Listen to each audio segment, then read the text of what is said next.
19वीं शताब्दी के प्रारंभ में अंग्रेजों के द्वारा किए गए कुछ परिवर्तन या कुछ फैसले ऐसे थे जिन्होंने भारत की स्वतंत्रता में अभूतपूर्व योगदान दिया था। ऐसा ही एक फैसला था बंगाल के विभाजन का फैसला, जिसे बंग भंग के नाम से भी जाना जाता है। अंग्रेजों के बंगाल को तोड़ने के निर्णय के साथ ही देश में एक नई क्रांति की लहर दौड़ पड़ी थी और स्वतंत्रता के लिए प्रयासरत क्रांतिकारियों को एक नई दिशा भी मिल गई थी। इससे अब तक अंग्रेजों का छुपा उद्देश्य और राज करने का तरीका भी खुलकर आम जन के सामने आ गया था। इसके लिए भले देश को इसके बाद भी 40 से 42 वर्ष तक स्वतंत्रता नहीं मिली हो, लेकिन यह कहा जा सकता है कि इस निर्णय ने देश की स्वतंत्रता और विभाजन में महत्वपूर्ण भूमिका निभाई थी। बंगाल विभाजन का फैसला ब्रिटिश वायसराय लॉर्ड कर्जन के द्वारा लिया गया था। हालांकि उस समय के राष्ट्रवादी नेताओं ने इस निर्णय और कर्जन का भारी विरोध किया था, जिससे इंडियन नेशनल कांग्रेस को आम जन का भारी समर्थन मिलने लगा था। 16 अक्टूबर 1905 को हुए बंग भंग से देश को बहुत बड़े परिवर्तन का सामना करना पड़ा था। हालांकि इससे अंग्रेज सरकार के कुछ ऐसे उद्देश्य पूरे हुए जिससे अंततः भारतीयों की बहुत हानि हुई। इससे पहले बंगाली हिंदुओं की गवर्नेंस में काफी धाक थी, जो कि इस विभाजन के बाद कम हो गई। हिंदुओं ने इस विभाजन का विरोध किया था। विभाजन से राष्ट्रीय स्तर पर ब्रिटिश सरकार के खिलाफ रोष फैल गया था, जिसमें हिंसक और अहिंसक आंदोलन शामिल थे। यहां तक कि वेस्ट बंगाल के नए प्रोविंस के गवर्नर की हत्या तक की भी प्लानिंग की गई थी। बंगाल विभाजन का मुद्दा पहली बार 1903 में उठा था। इसके लिए कुछ अतिरिक्त प्रस्ताव भी आए थे, जिसमें चित्तागोंग को अलग करना और ढाका और म्यामेन सिंह को जिला बनाकर उन्हें आसाम में शामिल करना था। परंतु इस जानकारी की आधिकारिक घोषणा 1904 में की गई थी। इस विभाजन के लिए ब्रिटिश वायसराय ने बंगाल के पूर्वी जिलों का आधिकारिक दौरा किया, जिससे विभाजन पर आम जनों का मत भी जान सके। इस दौरान उसने बंगाल के कुछ महत्वपूर्ण व्यक्तियों से इस मुद्दे पर बात की और ढाका, चित्तागोंग और म्यामेन सिंह में एक भाषण दिया, जिसमें विभाजन पर सरकार का पक्ष समझाया। कर्जन ने इसके कारण भी समझाए कि ब्रिटिश राज के अंतर्गत बंगाल फ्रांस जितना बड़ा है, इसकी जनसंख्या ग्रेट ब्रिटेन और फ्रांस को मिलाकर जितनी है। इस कारण इसे तोड़ने से प्रशासनिक प्रगति होगी। बिहार, उड़ीसा और पूर्वी क्षेत्र विशेष रूप से अंडर गवर्नड थे। कहा जाता है कि कर्जन हिंदुओं का विभाजन नहीं चाहते थे, जो कि उस समय पश्चिम में मेजॉरिटी में थे, जबकि पूर्व में मुस्लिम थे। उनका प्लान आसाम, जो कि 1874 तक बंगाल का हिस्सा था, के पूर्वी भाग को वापस जोड़ना था और 31 लाख जनसंख्या वाले क्षेत्र का न्यू प्रोविंस बनाना था, जिसमें 59% मुस्लिम थे। इस प्लान में यह भी शामिल था कि बंगाल में शामिल 5 हिंदी भाषी राज्यों को मिलाकर एक केंद्र में सेंट्रल प्रोविंस बनाया जाए। इसके बदले पश्चिमी क्षेत्र में संबलपुर और 5 छोटे उड़िया भाषी राज्य सेंट्रल प्रोविंस में मिलने वाले थे। इससे बंगाल 1,41,580 स्क्वायर मील के एरिया का बन जाता और इसकी जनसंख्या 54 मिलियन हो जाती, जिसमें 42 मिलियन हिंदू जबकि मुस्लिम 9 मिलियन होते। हालांकि पश्चिम में बंगाली बोलने वालों की संख्या बिहारी और उड़िया बोलने वालों की अपेक्षा काफी कम थी। नए प्रांत के प्रशासन में एक विधान परिषद, 2 सदस्यों से राजस्व बोर्ड और कलकत्ता उच्च न्यायालय के अधिकार क्षेत्र को निर्विवाद छोड़ देने का सोचा गया था। सरकार ने यह भी कहा कि पूर्वी बंगाल और असम में स्पष्ट रूप से पश्चिमी सीमा और भौगोलिक जातीय भाषाई और सामाजिक विशेषताओं की सीमा तय की जाएगी। सरकार ने 19 जुलाई 1905 के एक प्रस्ताव में अपना अंतिम निर्णय जारी किया और इस तरह उसी वर्ष 16 अक्टूबर को भारत के इस महत्वपूर्ण हिस्से का विभाजन शुरू हुआ। अंग्रेजों के संदर्भ में एक ही नीति थी, फूट डालो और राज करो। लॉर्ड कर्जन ने कहा, बंगाल एक शक्तिशाली राज्य है, इसके विभाजन से बंगालियों में काफी तरीके से विभाजन हो जाएगा। वास्तव में बंगाली समुदाय ही पहला वर्ग था जिसने अंग्रेजी शिक्षा का लाभ उठाया था। समस्त बुद्धिजीवी और सिविल सर्विसेज में जाने वाले लोग में भी बंगाली समुदाय की प्रधानता थी। इसी तरह सरकारी महकमे में भी बंगालियों की प्रधानता थी। इस तरह बंगाल के विभाजन से उनका प्रभाव कम होना स्वाभाविक था। इससे राष्ट्रीय स्तर पर चल रहे संघर्ष में भी विभाजन हो गया था।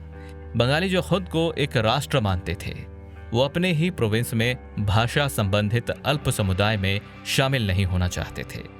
हिंदू, जो कि अल्पसंख्या में होकर भी प्रभावशाली थे, और मुस्लिम बहुल होने पर भी उनकी प्रभाविता नहीं थी। इसलिए अंग्रेजों ने हिंदू मुस्लिम को एक दूसरे के सामने करने की सोची। यूनाइटेड प्रोविंस की राजधानी कलकत्ता अब भी ब्रिटिश इंडिया की राजधानी थी, जिसका मतलब था बंगाल ही ब्रिटिश शक्ति का केंद्र था। इसके अलावा बंगाली मुसलमानों को अंग्रेजों का वफादार माना जाता था, क्योंकि उन्होंने अंग्रेजों के खिलाफ 1857 की क्रांति में भाग नहीं लिया था। बंगाल विभाजन को भारत के इतिहास में बहुत महत्वपूर्ण माना जाता है। इसका कारण है कि ये किसी राज्य का सामान्य विभाजन नहीं था, बल्कि अंग्रेजों द्वारा देश के बंटवारे के लिए रखी गई नींव थी, जिसका तात्कालीन परिप्रेक्ष्य में भले धर्म और भाषा का आधार रहा हो, लेकिन अंग्रेज इसे तब भी समझ सकते थे कि ये निर्णय दीर्घकाल में देश के साथ धर्म के आधार पर भी भारतीयों को बांटा जा सकता है, जो कि दुर्भाग्यवश सच सिद्ध हुआ। जैसे ही बंग भंग संबंधित योजना की घोषणा हुई, बंगाली समुदाय ने अंग्रेजों के खिलाफ अपना रोष व्यक्त करना शुरू कर दिया। इसके लिए सबसे पहले उन्होंने ब्रिटिश सामानों का बहिष्कार किया। ये विरोध मुख्यतया हिंदू समुदाय का था। इनके साथ ढाका के नवाब ने भी पहले इसका विरोध किया, जबकि ढाका तो एक नए प्रोविंस की राजधानी के रूप में प्रस्तावित थी। बंगाल के पूर्व लेफ्टिनेंट गवर्नर सर एंड्रयू फ्रेंसर पर बंगाल विभाजन का विरोध करने वाले क्रांतिकारियों ने हमला किया। वैसे बंग भंग के विरोध में पूरे भारत में आवाजें उठ रही थी, क्योंकि ये बात हर कोई समझ रहा था कि अंग्रेज अब देश तोड़ने की तरफ अग्रसर हैं।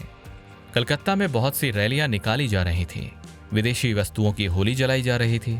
वास्तव में स्वदेशी आंदोलन की शुरुआत भी यहीं से हुई थी। रविंद्रनाथ टैगोर ने आमार सोनार बंगाल भी बंग भंग के विरोध में लिखा था, जो कि कालांतर में 1972 में बांग्लादेश का राष्ट्रीय गान बना।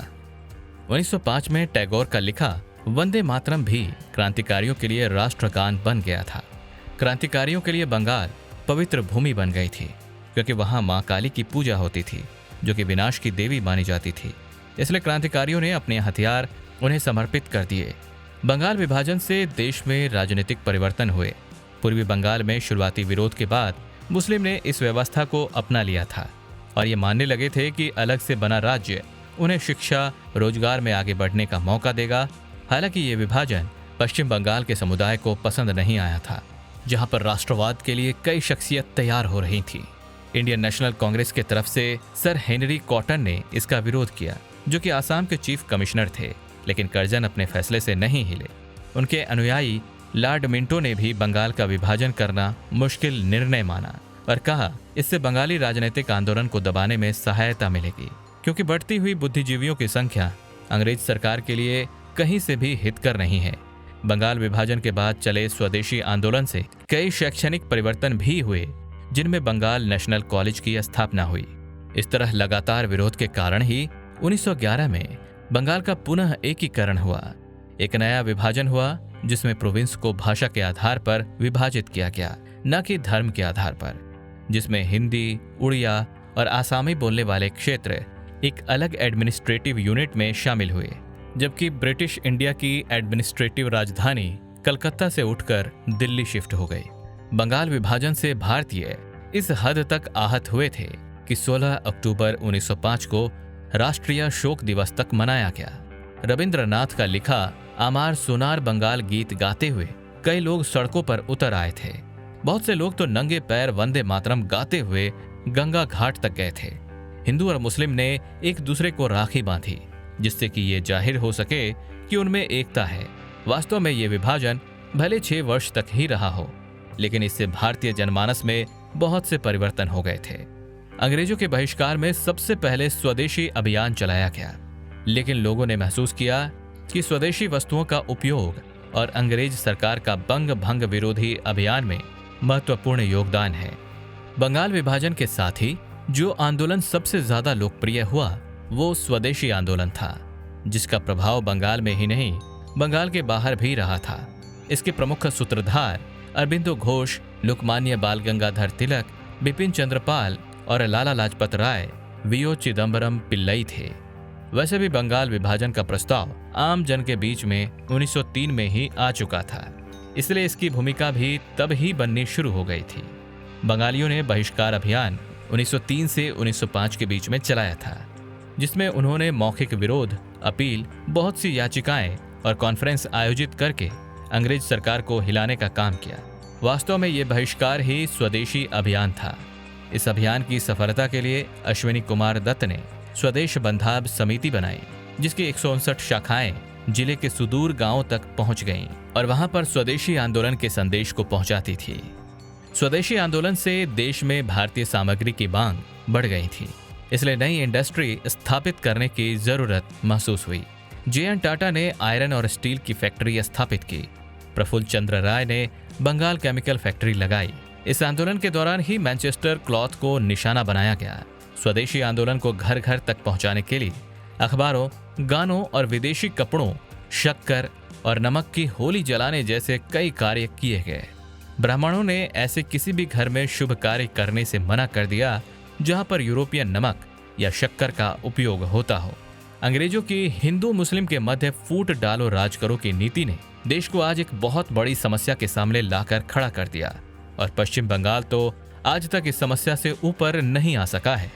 वर्तमान परिस्थितियों का विश्लेषण करें तो म्यांमार में अल्पसंख्यक समुदाय मुस्लिम जनसंख्या रोहिंग्या आज भारत में शरण लेना चाहती है, जिससे न केवल बंगाल में राजनीतिक और सामाजिक उथल पुथल मची है, बल्कि एक राष्ट्रीय मुद्दा बन चुका है। वहीं बांग्लादेश से प्रति वर्ष लाखों की संख्या में मुस्लिम शरणार्थी आज भी भारत में अवैध घुसपैठ कर रहे हैं। इससे न केवल बंगाल बल्कि आसाम और पूर्वी सीमावर्ती राज्य भी कई वर्षों से प्रभावित है। इसके अलावा भारत की पाकिस्तान से जुड़ी समस्याएं तो जग जाहिर है।